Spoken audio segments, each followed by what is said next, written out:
최근에 환경재단의 주요 활동과 성과는 무엇인가요? 환경재단은 이제 만들어진 지 24년이 됐습니다. 그리고 환경재단의 가장 큰 역할은 우리 국민들이 환경 문제에 대해서 적극적으로 실천할 수 있는 그린 리더를 양성하는 겁니다. 그래서 저희들이 지금 현재까지 그린 리더를 530만 명 양성했습니다. 그거는 학생들을 비롯해서 각 분야에 있는 전문직들 그리고 일반 시민들 이런 사람들이 저희 환경재단의 영화제라든지 또 피스 앤 그린보트라든지 또 다양한 시민 참여 행사에 참여해서 지금까지 이루어진 성과라고 생각을 하고요. 또 환경 문제는 삶의 문제입니다. 그렇기 때문에 이 문제를 딱딱하게 풀면 사람들이 관심이 떨어지고 그래서 저희들이 문화적인 방법으로 접근하고 있습니다. 가장 대표적인 것이 서울국제환경영화제입니다. 이것은 지금까지 21차례 영화제를 했고요. 그리고 지금은 학생들 우리나라 각 교육청을 통해서 저희들이 환경에 대한 좋은 영화를 제공하면은 그것을 학교에서 영화를 틀어주고 또 그걸 가지고 학생들이 토론도 하고 이런 프로그램으로 정착을 하고 있습니다. 또 하나는 시민사회가 사회를 위해서 적극적으로 노력함에도 불구하고 시민단체에 대한 지원 사업이 굉장히 취약하기 때문에 저희 환경재단에서 시민단체 활동가를 대상으로 해서 장학생, 석박사 과정을 지원해줘서 전문성을 강화시키고 있습니다. 그래서 지금까지 박사 학위를 받은 사람이 40여 명, 그리고 석사 학위를 받은 사람이 60여 명, 국내외에서 지금 활동을 하고 있습니다. 이사장님, 현재 환경 문제 중 가장 시급하다고 생각하는 이슈는 무엇인가요? 그거는 뭐 두말할 것도 없이 이 기후 문제라고 생각을 합니다. 우리가 피부로 느끼듯이 금년에도 폭염이 와서 굉장히 많은 사람들이 고통을 당했습니다. 그리고 우리나라만이 아니라 전 지구촌이 여름이면 들끓고 있습니다.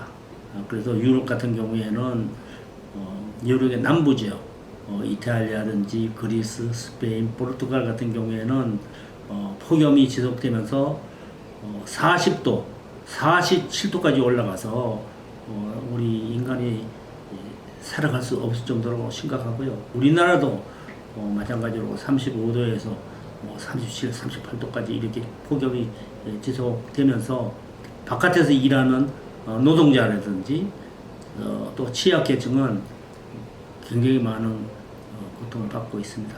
그래서 한마디로 말씀을 드리면은 지구가 가지고 있는 환경 용량을 지금은 벌써 1.7배 내지 1.8배 쓰고 있고 또 우리나라 같은 경우에는 국토가 좁은데도 불구하고 공업화되고 또 도시로 인구가 집중이 되면서 우리가 이 정도 사는 데는 우리나라 국토의 한 4배 내지 5배의 다른 나라 국토에 농작물이라든지 지하자원 뭐 이런 것을 우리가 쓰고 있는 거죠. 그런 면에서 기후 문제는 이제 전 인류가 함께 힘을 합치지 않으면은 훨씬 더 빠른 속도로 악화되고 그렇게 되면은 해수면이 상승하고 기후도 뜀박질 널뛰기를 해서 폭염이 오는 데는 더 더워지고 또 가뭄이 오는 데도 있고 또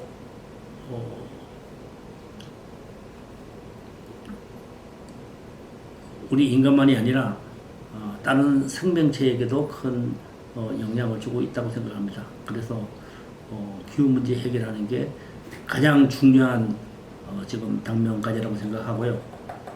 또 이것을 해결하려면은 한 나라 단위로 노력해서 해결될 수는 없습니다. 전 인류가 힘을 합쳐야 되기 때문에 그 문제를 해결하기 위해서 해마다 1년에 한 번씩 기후 문제를 해결하기 위한 기후총회가 열리고 저도 기후총회에 많이 다녀왔지만은 실제로 생각보다 그렇게 좋은 성과를 가지고 있지 못하고 있습니다. 그 이유는 선진국이 온실가스를 많이 내고 온실가스를 적게 내는 개도국, 뭐 아프리카나 아시아, 남미 이런 쪽은 또 피해를 많이 보고 있기 때문에 거기에 있는 국가들, 거기에 있는 국민들은 선진국이 이 문제 해결하는데 훨씬 더 많은 지불을 하고 또 기술 지원도 해달라고 요청을 하고 있지만 이것이 아직까지는 합의되고 있지 않고 있습니다.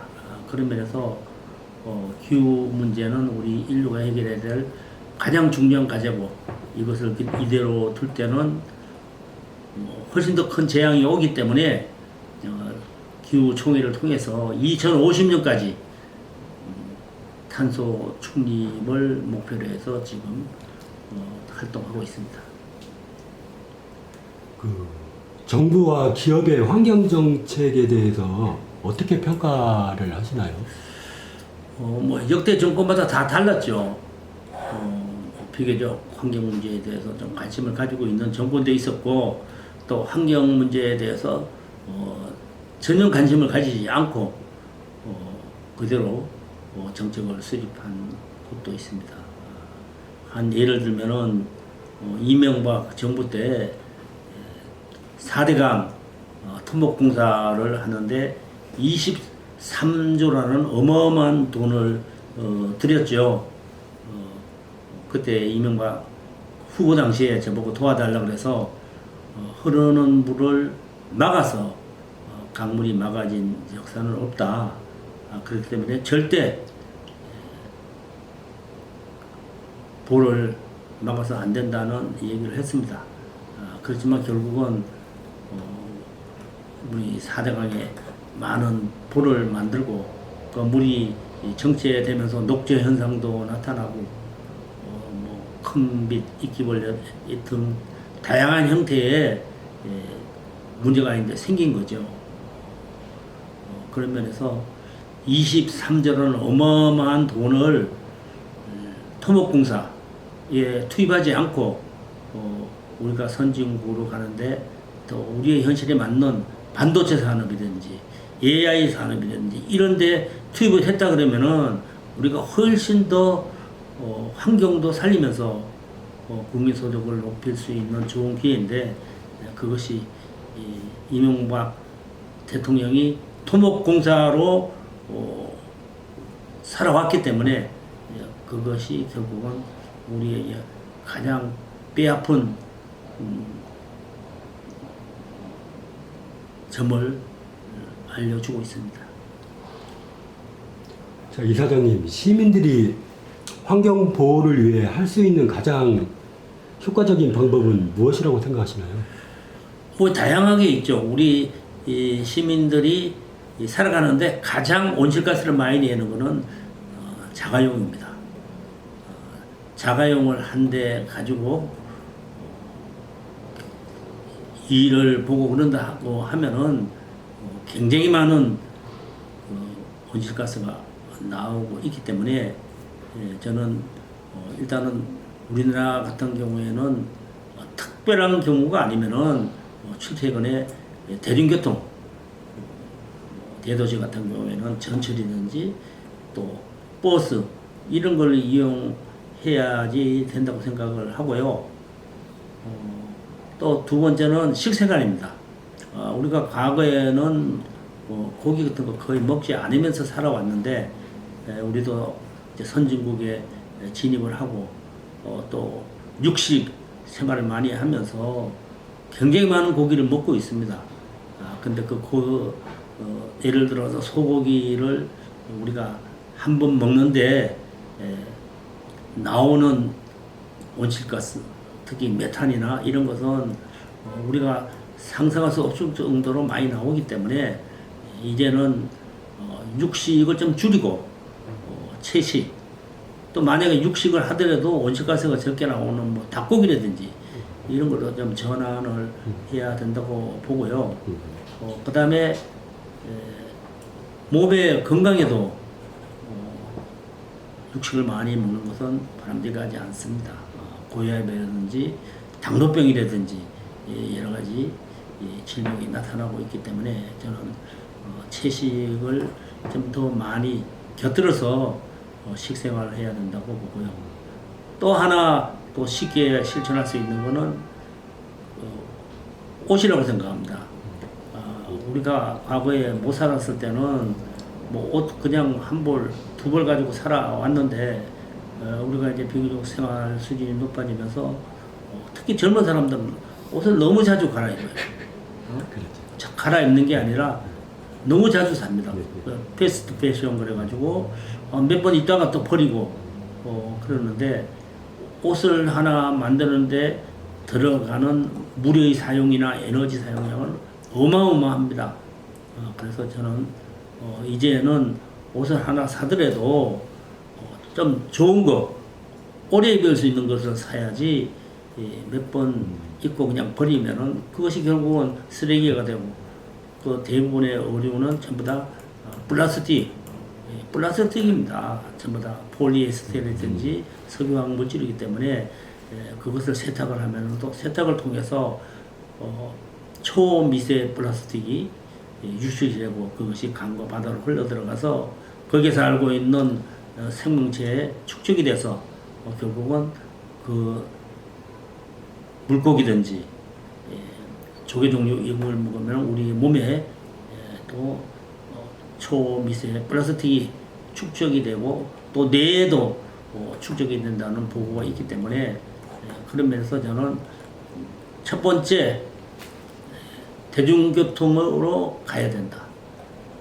두 번째는 육식을 좀 줄이고 채식을 해야 된다. 세 번째는 옷을 자주 사지 말고 좋은 옷을 오랫동안 입는 그런 식으로 가야 된다고 합니다. 그리고 마지막으로 모든 사람이 자기 일에 바쁘기 때문에 환경 문제를 정책을 이렇게 바꿀 수 있는 것은 결국은 그런 문제에 대해서 적극적으로 활동하는 환경단체가 있다고 봅니다. 그런 환경단체에 참여해서 좋은 정보도 얻고 또 환경단체 회원이 돼서 같이 활동하는 또 하나의 방법이 아닌가 생각이 됩니다. 이사장님, 앞으로의 환경재단의 계획과 목표는 무엇인가요? 환경재단은 환경을 문화적인 접근을 해야 된다. 우리가 잘 산다는 것은 많이 쓰고 많이 버리는 거라고 생각을 하거든요. 그래서 쓰레기도 많이 나오고 그런데 이제는 물질적인 풍요보다는 문화적인 삶 이런 게 중요하다고 생각을 하거든요. 그러니까 문화적이고 생태적인 삶. 예를 들어서 우리가 좋은 자가용을 타고 고속도로를 질주하면서 달리는 게 행복한가? 아니면 강원도에 숲이 우거진 오솔길을 걸으면서 주변에 있는 경관을 보면서 맑은 공기 호흡하면서 사는 게 행복한가? 그것을 좀 생각을 해서 이제는 생태적으로 또 문화적인 삶으로 그래서 뭐 박물관을 간다든지 미술관을 간다든지 영화를 본다든지 이런 것은 환경에 영향을 훨씬 더 적게 주면서도 삶의 질은 높아지는 거죠. 그런 면에서 이제는 많이 쓰고 많이 버리는 삶에서 많이 쓰지 않고도 풍요하게 살 수 있는 그런 문화적인 삶, 또 생태 체험 이런 게 중요하지 않나 생각이 됩니다. 추가로 질문이 있는데요. 영화 추적에서 다루는 4대강 문제와 관련해서 입장은 환경재단의 입장은 무엇인가요? 저는 최승호 PD가 만든 추적 영화를 봤습니다. 같이 최승호 씨하고도 같이 봤는데, 그런 한마디로 우리나라가 자랑할 수 있는 것을 한마디로 얘기하면은 삼천리 금수강산입니다. 우리가 지금 숲도 우거지고 강도 원래는 굉장히 맑았는데 우리가 인위적으로 생태계를 훼손시키고 또 오염 물질을 많이 내면서 강이 제 기능을 발휘 못한 거죠. 못했으면 그것을 생태적으로 강을 살리고 복원해야 되는데 정치적인 결정, 그러니까 생태적인 결정이 아니라 정치적인 결정을 통해서 우리나라 4대 강을 운하로 만든다. 삼면이 바다인데 물동이 전부 다 바다로 가면 되는 것을 강을 전부 다 파헤치고 그리고 낙동강과 한강을 뚫어가지고 터널로 가는 그러한 상식적으로 상상할 수 없는 그런 것을 강행했기 때문에 결국은 4대강의 해마다 봄부터 가을까지는 녹조, 그 녹조 안에는 발암 물질도 있고 여러 가지 독성 물질도 많이 있습니다. 그것을 충분히 걸러내지 않으면 수돗물에도 오염될 수 있고 또 그 녹조로 그러한 여러 가지 위험한 물질을 가지고 농사를 지으면은 우리가 먹는 농산물에도 잔류돼서 또 우리에게 영향을 준다고 생각합니다. 그런 면에서 저는 지금이라도 빨리 강이 원래 강으로 흘러갈 수 있도록 만들어지는 게 저는 제일 중요하다고 생각을 하고요. 그러면서 저도 4대강 토목 사업은 이명박 정부가 한 정책 중에서 가장 최악의 상태다. 이렇게 생각을 합니다. 그 최승호 감독의 그 추적 영화가 사회에 미치는 영향에 대해서 어떻게 생각하시나요? 최승호 감독은 MBC 사장도 하신 분이에요. 굉장히 언론인으로서의 그 사명감을 가지고 있는 분이라고 생각합니다. 그래서 사장을 퇴임하고 나서 4대 강을 살리기 위한 노력으로 다큐멘터리를 만들고 저도 다큐멘터리에 지난번에도 잠깐 참여하고 했지만은 4대 강을 살린다는 정책이기 때문에 모르는 사람은 이명박 정부가 4대 강을 살리는구나. 근데 시민단체는 환경단체는 그것을 반대하니까 모르는 사람들은 4대 강을 살리는 것을 왜 저렇게 반대하느냐 이렇게 생각하는 사람도 있을 수 있다고 봅니다. 그래서 그 당시 4대 강 토목 사업을 할 때 외국에 있는 기자가 와서 저보고 이명박 정부가 강을 살리려고 하는데 왜 환경단체가 반대합니까? 이런 얘기도 들었습니다. 그런 면에서 4대 강을 다시 잘 복원하고 그렇게 해서 모래가 밑에 깔아 있는 그래서 모래를 통해서 그 강물이 흘러가면서 그것이 자정작용을 일으킬 수 있는 그런 방법도 다시 세워야 되지 않나 생각이 됩니다. 예. 그 영화 제작 과정에서 환경단체와 협력이나 의견 교환이 있었나요? 제작 과정에서 환경 전문가들이나 그 지역 주민들 또 외국에 있는 환경 전문가들도 많이 참여하고 출연을 했습니다. 그래서 미국 같은 경우에도 과거에는 댐을 많이 만들었죠.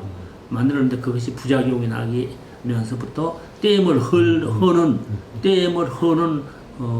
운동을 벌이고 있고 또 유럽도 마찬가지입니다. 그렇기 때문에 우리가 선진국에서 잘못된 방법으로 간 것을 우리가 답습한다는 것은 가장 바람직하지 않다고 보고 우리도 지금이라도 빨리 그것을 해체해서 강 주변의 경관이 다시 잘 살아날 수 있도록 노력해야 될 필요가 있지 않나 생각합니다. 이 영화를 통해 대중이 4대강 문제에 대해 더 관심을 가지길 바라는 이사장님의 메시지가 있나요? 저는 40년 전에 캐치프레이즈가 물은 생명이다. 이런 식으로 캠페인을 해왔습니다. 사람의 몸은 70%가 물입니다. 그렇기 때문에 우리는 오염되지 않은 맑은 물을 마셔야지 건강하게 살 수 있습니다. 또 오염된 물로 농사를 지으면은 농작물에도 영향을 주고 토양에도 쌓이기 때문에 저는 물이야말로 우리 인간에게 가장 중요하다고 생각을 합니다. 이 물을 살리는데 가장 중요한 것은 결국은 하수 정말 처리, 공장에서 나오는 공업용수에 대한 처리를 하고 그것이 자연스럽게 흘러갈 수 있도록 해야지 우리가 말하는 보라는 것은 영어로 댐입니다. 댐을 만들어 가지고 물을 정체시키면은 반드시 물은 썩게 된다고 생각합니다. 그런 면에서 빠르게 이 정책을 결정을 해야지 뭐 계속 검토해 보겠다 이런 식으로 가는 것은 바람직하지 않다고 생각합니다. 앞으로 환경재단이 이와 같은 사회적 이슈와 관련해서 어떤 활동을 계획하고 계신가요, 이사장님? 저희들은 환경재단이기 때문에 환경 문제에 대해서 국민들에게 인식을 높이는 쪽으로 가고 있습니다. 그래서 어린이를 대상으로 하는 어린 환경센터는 어린이들이 생태 체험 이런 걸 통해서 환경의 중요성을 알리고요.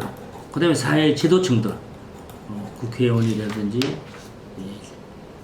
시도, 지사, 그리고 대기업의 CEO들, 법조인들, 문화예술인 이런 사람들이 환경 문제에 관심을 가지도록 하기 위해서 저희들은 기후변화 리더십 과정, 그 다음에 4차 산업 리더십 과정, 최근에는 ESG 리더십 과정을 통해서 많은 CEO들이 참여하고 참여한 기업은 그런 부분을 반영해서 우리나라 기업도 전체 다는 아니지만 상당 부분의 기업은 이제는 환경에 대해서 적극적으로 실천을 하고 또 그런 쪽으로 가지 않으면 기업이 국제 경쟁력에서 살아남기 어렵다는 것도 잘 알고 있습니다. 이사장님 마지막으로 환경재단의 역할, 앞으로의 방향 이런 게 있으시다면은 얘기를 좀 해주시면 좋겠습니다. 환경재단은 재단입니다. 그래서 환경 문제에 대해서 기업이 더욱더 적극적으로 참여할 수 있도록 시민 환경단체에 관심을 가지고 지원을 하고 또 시민 사회단체 활동가들은 전문성을 가져야 됩니다.